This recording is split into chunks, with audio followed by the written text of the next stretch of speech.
Sir Henry Irving, born John Henry Brodribb, sometimes known as J.H.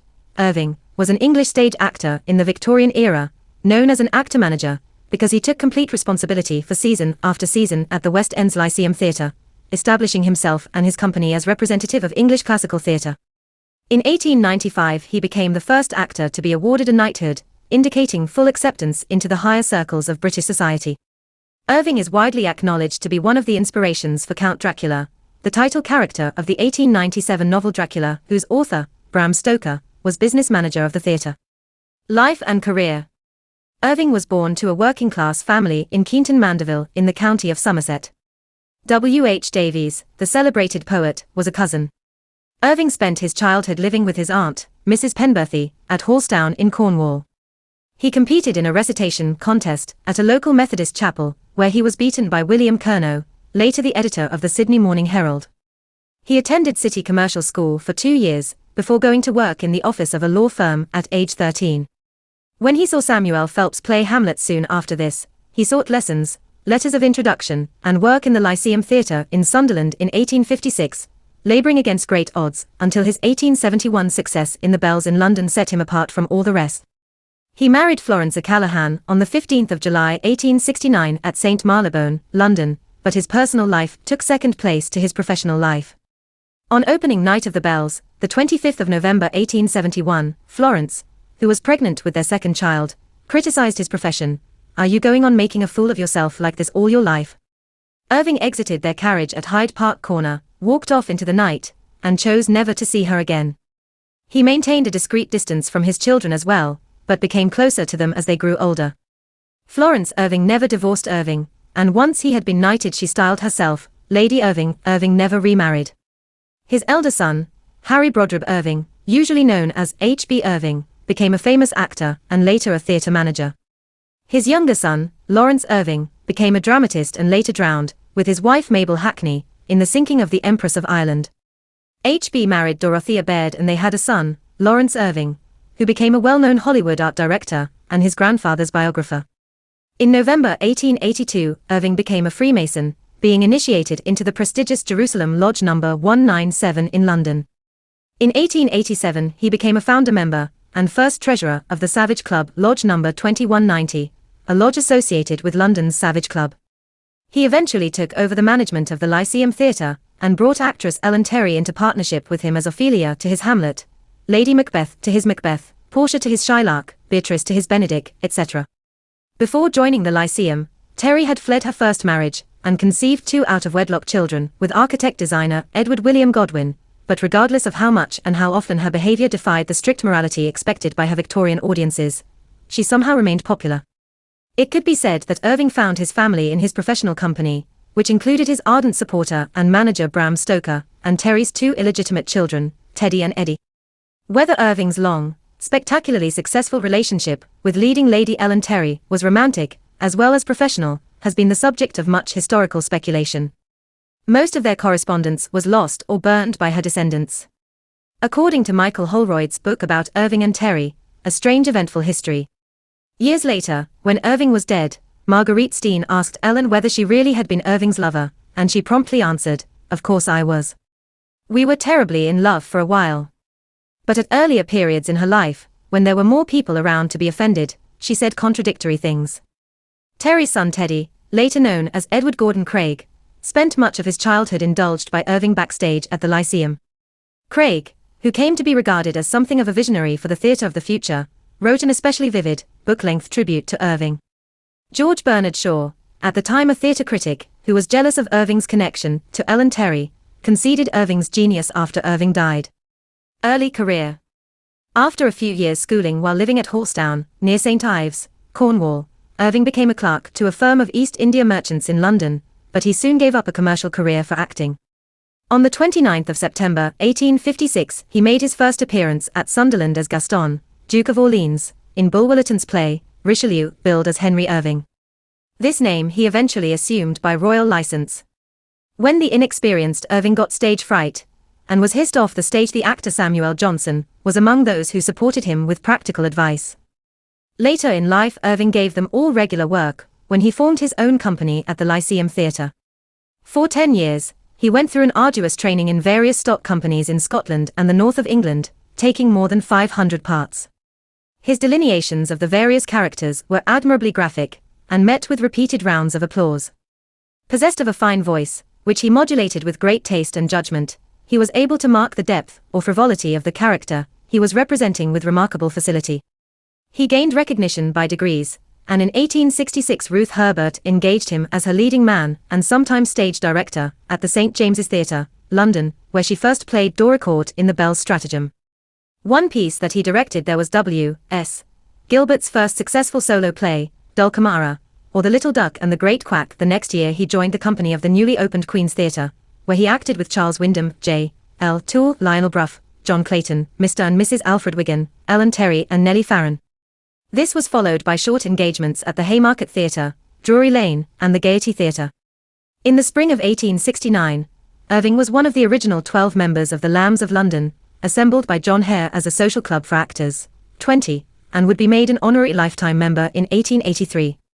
He finally made his first conspicuous success as Digby Grant in James Albury's Two Roses, which was produced at the Vaudeville Theatre on the 4th of June 1870 and ran for a very successful 300 nights. In 1871, Irving began his association with the Lyceum Theatre by an engagement under Bateman's management. The fortunes of the house were at a low ebb when the tide was turned by Irving's sudden success as Matthias in The Bells, a version of Erckmann Chatrian's Le Jeu of Polonaise by Leopold Lewis, a property which Irving had found for himself. The play ran for 150 nights, established Irving at the forefront of the British drama, and would prove a popular vehicle for Irving for the rest of his professional life. With Bateman, Irving was seen in W.G. Will's Charles I and Eugene Aram in Richelieu, and in 1874 in Hamlet. The unconventionality of this last performance, during a run of 200 nights, aroused keen discussion and singled him out as the most interesting English actor of his day. In 1875, again with Bateman, he was seen as the title character in Macbeth, in 1876 as Othello, and as Philip in Alfred Lord Tennyson's Queen Mary, in 1877 in Richard III, and in The Lion's Mail. During this time he became lifelong friends with Bram Stoker, who praised him in his review of Hamlet and thereafter joined Irving as the manager for the company. Peak years. In 1878, Irving entered into a partnership with actress Ellen Terry and reopened the Lyceum under his own management. With Terry as Ophelia and Portia, he revived Hamlet and produced The Merchant of Venice. His Shylock was as much discussed as his Hamlet had been, the dignity with which he invested the vengeful Jewish merchant marking a departure from the traditional interpretation of the role. After the production of Tennyson's The Cup and revivals of Othello and Romeo and Juliet, there began a period at the Lyceum, which had a potent effect on the English stage.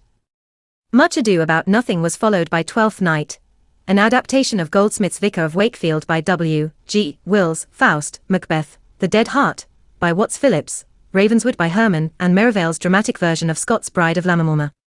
Portrayals in 1892 of the characters of Wolsey in Henry VIII and of the title character in King Lear were followed in 1893 by a performance of Becket in Tennyson's play of the same name.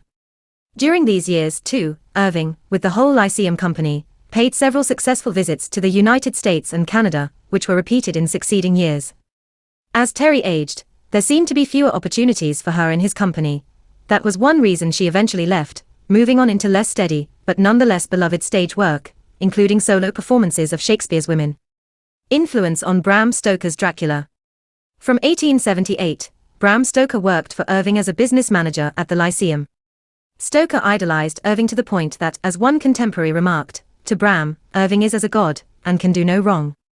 In the considered judgment of one biographer, Stoker's friendship with Irving was the most important love relationship of his adult life. Irving, however, was a self-absorbed and profoundly manipulative man. He enjoyed cultivating rivalries between his followers, and to remain in his circle required constant, careful courting of his notoriously fickle affections. When Stoker began writing Dracula, Irving was the chief inspiration for the title character.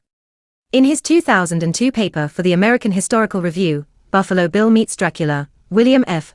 Cody, Bram Stoker, and the Frontiers of Racial Decay, historian Louis S. Warren writes, "Scholars have long agreed that keys to the Dracula tale's origin and meaning lie in the manager's relationship with Irving in the 1880s.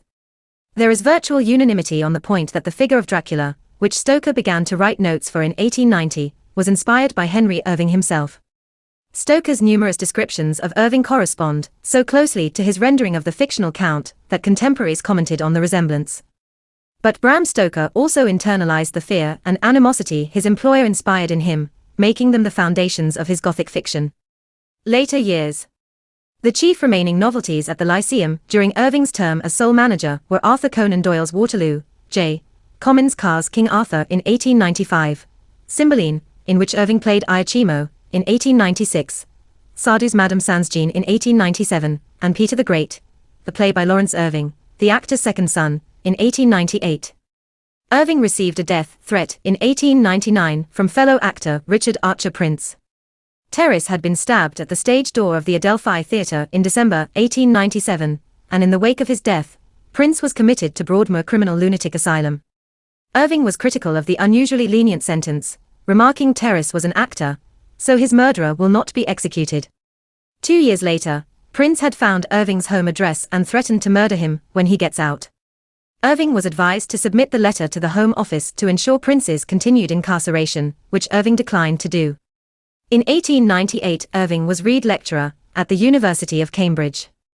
The new regime at the Lyceum was signalled by the production of Sardou's Robespierre in 1899, in which Irving reappeared after a serious illness, and in 1901 by an elaborate revival of Coriolanus. Irving's only subsequent production in London was as Sardou's Dante at the Drury Lane. On the 13th of October 1905, at 67 years old, Irving was taking part in a performance while on tour in Bradford, when he suffered a stroke. He was taken to the lobby of the Midland Hotel, Bradford, where he died shortly afterwards. His death was described by Thomas Arnstein Guthrie in his long retrospect. Within 3 months, on October 13, 1905, Henry Irving, when appearing as Becket at the Bradford Theatre, was seized with syncope just after uttering Becket's dying words, "Into thy hands, O Lord, into thy hands," and though he lived for an hour or so longer he never spoke again. Thomas Arnstein Guthrie, long retrospect. The chair that he was sitting in when he died is now at the Garrick Club. He was cremated and his ashes buried in Westminster Abbey, thereby becoming the first person ever to be cremated prior to interment at Westminster. There is a statue of him near the National Portrait Gallery in London. That statue, as well as the influence of Irving himself, plays an important part in the Robertson Davies novel World of Wonders. The Irving Memorial Garden was opened on the 19th of July, 1951, by Laurence Olivier.